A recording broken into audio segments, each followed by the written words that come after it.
The Atheist Debates Patreon project presents Appearances Can Be Deceiving. Hey, welcome back to another video from the Atheist Debates project. I'm Rationality. For those who don't know, this video is patron supported. By the way, while I've never said it in any other video, I don't think, you might want to click like and subscribe so that you get updated when these come in. I'm trying to shift to a weekly format, but as it stands right now, they're coming out in clumps, given all the things that I've got on my plate at this moment. And today it's kind of like a 2-for-1 or a 1-for-2. Because this was originally going to be two different videos. For those who don't know, I have a whiteboard with a bunch of topics, and then patrons will send me questions and stuff, and occasionally I'll just do a Q&A. But a lot of this comes from my interactions on the Atheist Experience or in debates, so that we're talking about things that are practical and real, and not just, here, let me give you a pedantic lecture about the argumentum ad ignorantium. I want people to be able to get something out of this that they can use in their everyday life, and some of these are cautionary tales. And so when I was going through in the last couple of weeks and figuring out what needed to be talked about, there were two occasions where somebody called the show to talk about how Richard Dawkins had said that that nature has the appearance of design. And there was another occasion, or 25,000, where I watched people on the internet getting in arguments who reached a really bizarre conclusion that seemed in many cases to be unfounded about the people who were disagreeing with them. And then I realized, as I was writing down the notes for these two videos, that these are, while they're subtly different issues, they're definitely connected. And so it makes sense to put them both in this video and try not to make it a 30 or 40-minute video. It'll be a little quicker rather than two 5-minute videos. Maybe we'll get a 13-minute video. So let's start with the appearance of X. The first thing to note when we hear someone say, oh, the appearance of design or the appearance of whatever, is that the specific phrasing of that should already make us aware that we're not talking about design and we're not talking about X. We are talking about the appearance of, which could be listed as the illusion of, or this might lead someone to think there's design. But if you recognize and were able to identify actual design, you would never say this has the appearance of design. You would say this is designed and here's the evidence for it. The only time we talk about things like the appearance of design is when we don't have enough evidence to conclude that there is design. And we have to take these things into account. For example, I've been performing magic, stage magic, close-up magic, mentalism, from the time I was a little kid until now. Many of you already know this, I've talked about it before. And so what I do on stage is the appearance of the supernatural, or the appearance of the miraculous, or the appearance of mind reading, and even though I can't actually read anybody's mind in the sense that I'm giving the appearance of it. It seems obvious to everybody that the appearance of design is distinct from design, and the appearance of the supernatural is distinct from the supernatural, but we speak in sloppy fashion, and we often think in sloppy fashion. And so when we look around at the world and we see what appears to be design, it is completely natural and understandable that people would reach that conclusion. And I would hope that after having a brief discussion about it, they would realize that they have erroneously reached a conclusion. Because the way something appears is not necessarily the way something is. And everybody knows this. We not only have auditory hallucinations that become things like electronic voice phenomena or things like that. We are pattern recognition machines. We are constantly on the lookout for patterns and signs of sentience and intent to detect other agents that might be trying to do us harm, or that might have done something else, or to give us signs that maybe you shouldn't go here. This is the way our brain works. We have optical illusions. Some of them are incredibly powerful. Some of them relate not just to color, but to shape and length and relative dimensions, as well as movement where there is no movement. And all of these things expose flaws in not necessarily our senses, though some of them are a flaw in the senses, but primarily a flaw in our ability to interpret the information that we receive from our senses. Saying that something appears in such and such a fashion is just essentially an admission that when we see this, it gives us the impression that it's one way, but we cannot be confident that that's the case. If you're driving down a road and you, in the summertime, you see what looks like water on the road, most of us recognize, especially if you've lived in Texas for a while, that those sorts of optical mirages aren't actually water, that this is a property of light. We may not fully understand it, but we have learned that, oh, that's not actually water. And yet also, I watched someone just yesterday go off the side of the road to drive along the gravel part of the road off to the side, and there was water there.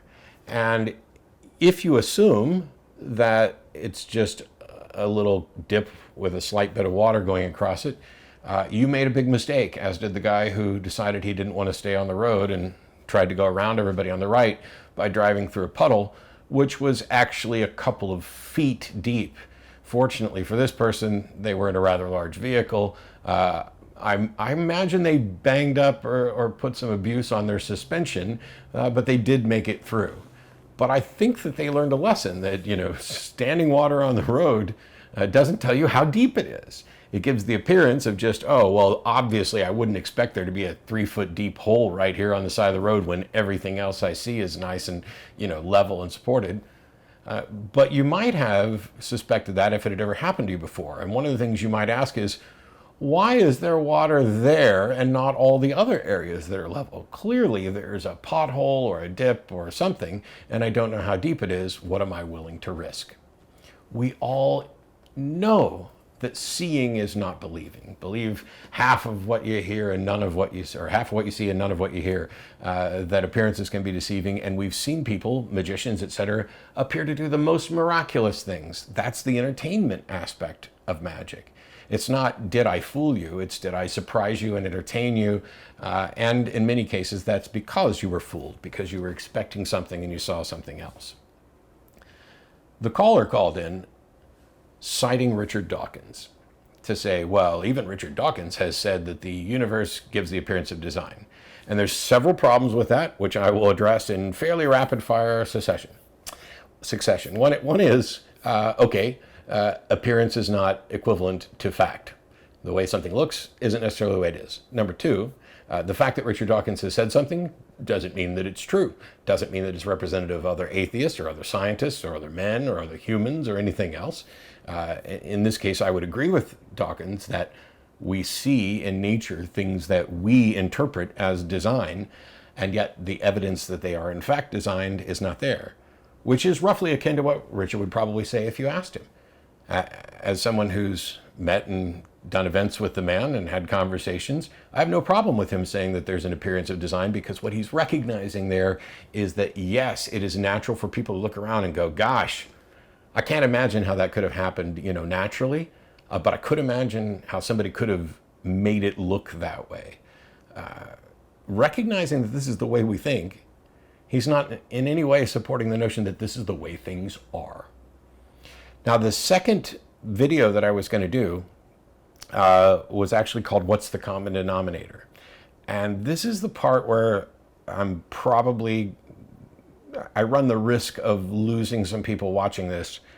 And I would ask, don't make any assumptions about the topics that I address or the examples that I use, because this has nothing to do with specific topics or content. This is all about how we think. And it's true for every one of us, and it's a mistake we all make when we look for the common denominator to people objecting to something that we've said. So let's imagine that I've posted something on Facebook, because that's where we're likely to see a lot of this stuff happen. And 5 people come in and they object to what I've said. Both the specifics of what I said, and then perhaps they infer things about me, that I'm not particularly bright or intelligent, or that I'm not a particularly moral person, or that I don't care about a certain issue, because they are now reading my sentence and objecting to it. What I have witnessed many people doing, and something that I have in the past been guilty of and struggled to make sure I don't do this, is they'll say, here's 5 people who disagree with me. What do those 5 people have in common?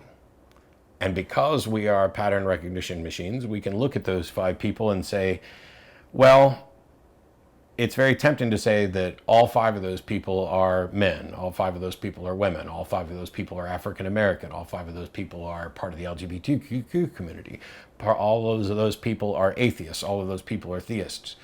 And when we do that and we spot what the common denominator is with those individuals, it bolsters our notion that there's an us and them situation going on that divides things along who we are rather than what was said. And so the first step in reviewing this sort of thing where you find that there's several people who are objecting to what you say should never be, what common denominator do those people share? Because that is entirely irrelevant to the discussion. It's not as if the characteristics they share are necessarily the reason they're objecting. I said something, 5 people objected, they all happen to be women. Oh, well, clearly they're objecting because they're women. That is me assuming that there's a bias based on a specific category that they belong to that is preventing them to see the pure, true reason of what I've actually said, when that might not be the case. And it helps reinforce this us and them mentality, because you're never looking to see if you share a common denominator with them when you're trying to divide this up and say, oh, here's why those 5 people disagree with me. So the first step should be to recognize that the one true common denominator is that you said something and they disagreed. Because we can't assume that they all disagree for the same reason. One of them might be disagreeing because of who they are, their baggage, their bias in life. They just don't like us. They don't like atheists. They don't like, the fact that I said anything. Another one of those individuals might have some completely different reason. Maybe they've spotted a logical fallacy. The third one may just be disagreeing because they saw the first 2 do it, and the last 2 could have completely different reasons. So the fact that they share a common denominator that is not part of the argument or discussion doesn't necessarily mean that it's a factor or a significant factor in why they disagree. So the first part is to assume that just because there's several people who disagree with you, who share a common denominator, you might want to look at the fact that the true common denominator is you said something and they disagree. And the problem may be in what you said. If, for example, some of them spotted a legitimate logical fallacy in your argument, dismissing all of the disagreement because they share some other trait. Oh, well, of course you don't agree with me. You want marriage equality, and I'm arguing against it. So anything I say, you automatically have a bias to, and so does everybody who disagrees with me. Fundamentally, we know that's not the way it works, but we can reach that point fairly reasonably if we look at all of the baggage that we've accumulated. And I don't just mean baggage in the sense of bias. I mean also in the sense that there are experiences we've had where people have disagreed with us for those reasons, where someone, because they don't want to upset the power balance that affects them personally, they'll have that bias, and so will many other people who disagree with this call for social change or political change or anything, whatever it is we've talked about. They may have a shared bias. However, the starting point should be, did I in fact get this right? And the way to find that out is not to just review what you said yourself, because you're not always going to be the best one at spotting your failures. There's a reason why when you write a book or something, it's nice to have a completely separate person serve as the editor. Because if they're reading along, they're going to spot the typos that you missed. They're going to spot the grammar errors that you're just not aware of. And they're also going to be able to look through what you wrote and say, does this make sense to me? And if it doesn't, then they can come back and say, I don't think you're being very clear here, because the thing that you thought was clear is all based on your understanding of the world. So before assuming that those 5 have some agenda or motive, you might want to ask those people if they can clarify the reason they reject it. Because what happens quite frequently online is that somebody will just say you're wrong, but not give any reason why. And the temptation is to say, well, if they haven't given me a reason, I'm just going to assume that they're a bad actor. I've done it. Probably all of you have done it. It's an easy mistake to make because we all feel like we're right. Because if we thought we were wrong, we would change our mind. Very few people I don't think I've ever met anybody who truly said, I am convinced that all of my reasoning is flawed on this subject, and yet I am also convinced that I am correct. That may be the case, that may be the sort of level of cognitive dissonance they've risen to, but cognitive dissonance seems to only thrive when the person has a way to avoid recognizing that that's what happened. So ask those people, ask others, but the one thing to remember, and this does not mean you are wrong, is that the common denominator is what you said. And in some cases, the common denominator is you. If we're in that situation, how do we figure out who's right and who's wrong? That's where a lot of work comes in. But if our natural instinct is to address the people who would disagree with us rather than the positions that disagree with us, we're carrying on a different conversation, which might be completely useless. When I am in a debate, I'm not always trying to change my opponent's mind. On occasion, I'm trying to give the case that I think should change my opponent's mind. That's usually the targeted kind of best practices goal. But when they don't agree, my purpose has to shift. My purpose has to be, okay, what counter have they presented? What argument have they presented?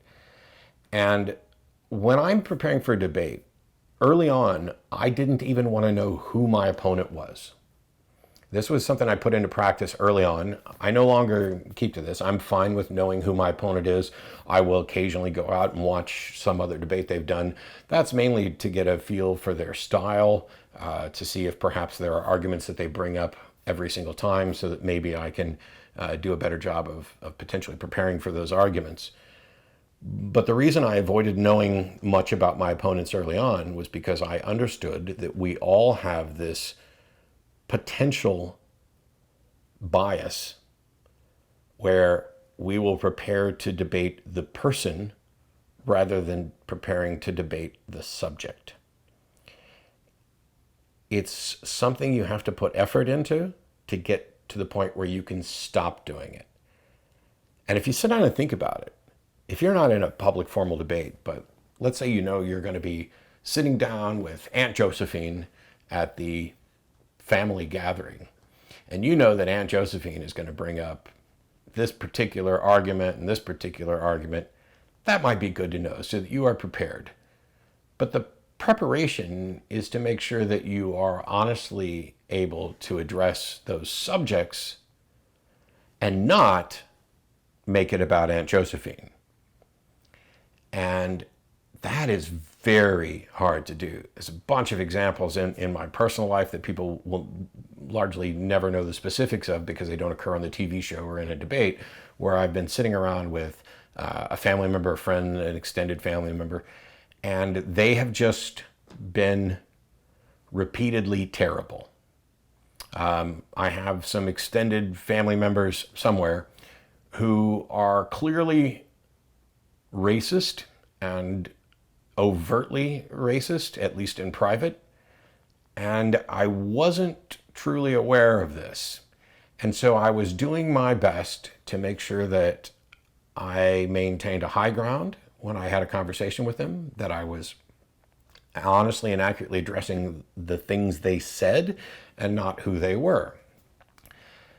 And yet, once I found out that these individuals were clearly overtly racist, the second I knew that, it colored every conversation that came after it, to the point where if the agreement got to the point where I couldn't necessarily identify a fallacy, or I just couldn't understand their argument because it was so poorly constructed and just sounded ridiculous, I was tempted, especially when the conversation went to things like morality, to say, well, who the hell are you to talk to me about morality when you think that white people are better than black people? The thing is, everything about what I said was accurate. That person had, on more than one occasion, given clear indication that they do not like, trust, want to associate with, or consider as equals African Americans. That's factually true. And it would be pretty reasonable to point out to someone that if they're going to lecture someone on morality, that's incredibly poisoned by the fact that they have a flawed understanding of morality. The problem is that they don't think they have a flawed understanding of morality. And even if the argument and objections are accurate, it's still an ad hominem if we're talking about what is the foundation of morality. How do we go about determining things are moral? And it's probably better, would have been better, to just recognize that we're starting from different foundations. And if we cannot recognize that and come to agreement on what foundation there should be, that the rest of the conversation is moot. The last thing I'll note, because somebody was probably sitting there through part of this going, oh gosh, here we go. Matt's saying you can't ever be sure and you can't ever, reach reasonable conclusions. Oh my gosh, even with all of these claims and all of these evidence, it's just never going to be enough for Matt to say this is what happened. You're wrong. The other day, I saw a quote that I believe is from Stephen Colbert, but I'm not sure, that was referencing the 22nd woman to allege that Donald Trump had sexually assaulted him.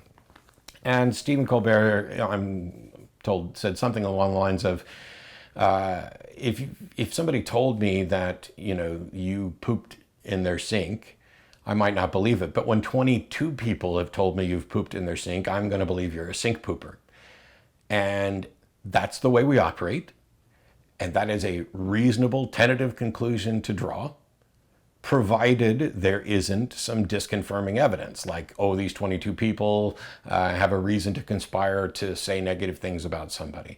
You can always engage in the whataboutism. You can always point to the fact that, well, what are we going to say is reasonable doubt? I'm reasonably convinced that both with words that have come from the president's own mouth and from the accusations, that at least some of those accusations are almost certainly true. Could I be wrong? Yes. Do I have the ability to investigate further? Actually, I might have the ability to get to know a little bit more about this, but I'm not sure that anybody is in any position to have a firm conviction that they've reached anything approaching absolute certainty. You can make reasonable conclusions and inferences. I'm not denying that at all. The only thing that I'm saying is that if you state something and several people or a group of people disagree with you, before you look for what their common denominator is that might serve as their hidden bias, it's always worthwhile to make sure that you inspect what you said for your hidden biases and perhaps talk to other people about what their hidden biases are. And it's the reason on the TV show we ask people to tell us what they believe and why, because the why is the important part. And if you believe I'm wrong and you give a reason that shows you believe it because you're a cishet white dude who just doesn't care about the LGBTQ community, cool. Now at least I have, from your own mouth, good reason to reach that conclusion. But if there's a disagreement on some point, and especially in positions where somebody hasn't even stated what their position is, assuming that silence is complicit or agreement is a mistake, and assuming that disagreement on an issue that comes from somebody who's not like you is probably because they're not like you, even if it's true, that's not the process by which we could reasonably reach that conclusion. So I'm not in any way saying, hey, you can't know anything. You can know all kinds of stuff, and you can have lots of reasonable beliefs, and you can evaluate the various claims and spot trends and many times be completely correct. But all of our positions should be tentative, and we should be cautious to make sure that we are not being irrational in judging why people might disagree with us on any subject. I have a number of different views on a number of different subjects, and I disagree with people left and right.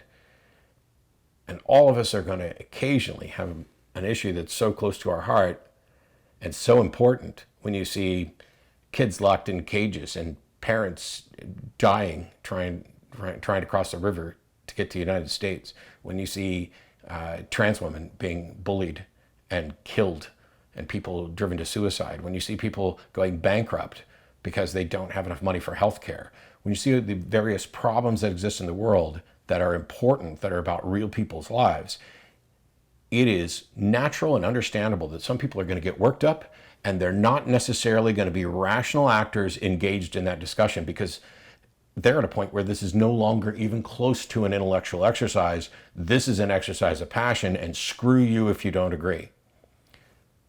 Recognizing when you get close to that position, and I'm not saying it's remotely unwarranted, I'm talking about the best way to have a reasoned discussion. Recognizing when you get close to that position is the best way you can go about making sure that you are not inaccurately lumping people into a bucket so that you can set that bucket on fire as a straw man so that you can continue to think you're right. Absolutely nothing that I've said has anything to do with whether or not somebody is right on a particular issue.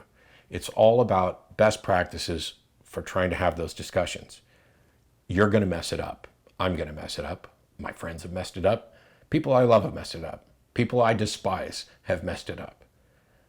Being aware of it and working to make those changes is sometimes the best we can hope for.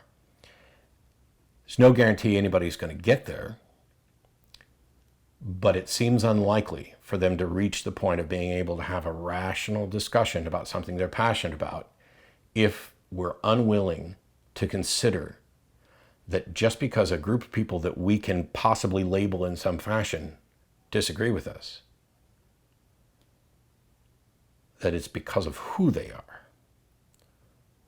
That may be true, but that's something that would need to be demonstrated. And you can, as I pointed out. It's just I don't always see that happening. It's quite often reactionary of, oh, well, you fit category X, and people in category X don't tend to agree with me, and therefore it's understandable that you would not agree with me because you're in category X, and now I'm going to label category X as if they're just terrible people. All of those things are informal logic. They are also weak arguments, and I'm convinced that the majority of them that I've seen lately are uncogent as well. So it ties in with two other processes I've talked about today or in the past week, and it's worth digging in to make sure that you have an understanding of how best to argue. This is not in any way a call to let's make every potential discussion a pedantic intellectual exercise. Nah. Passion is valuable. Empathy is valuable. Inference is valuable. Recognizing patterns is valuable. If you've been emotionally abused by partner after partner, the common denominator is you. I'm not saying it's your fault, but I'm saying that you may have the sort of personality that is ultimately drawn to people who may abuse you in ways that you don't suspect initially. And if you make it all their problem, which it is, it's their problem in the sense that they are responsible for the actions they took against you.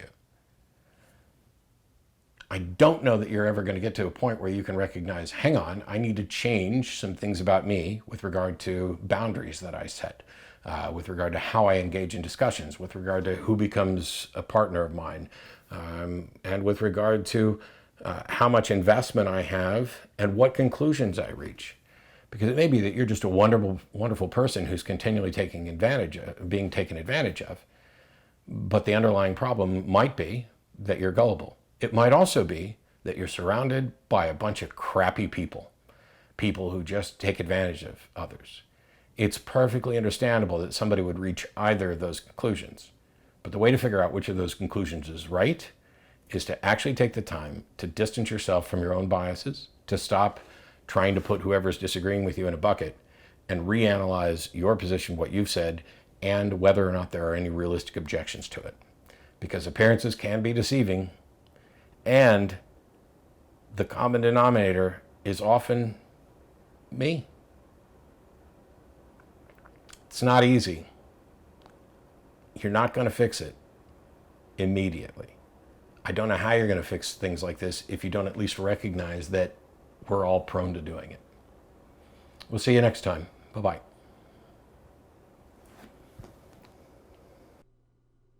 This video is made possible by supporters of the Atheist Debates Patreon project. You can find more information and add your support at patreon.com/atheistdebates.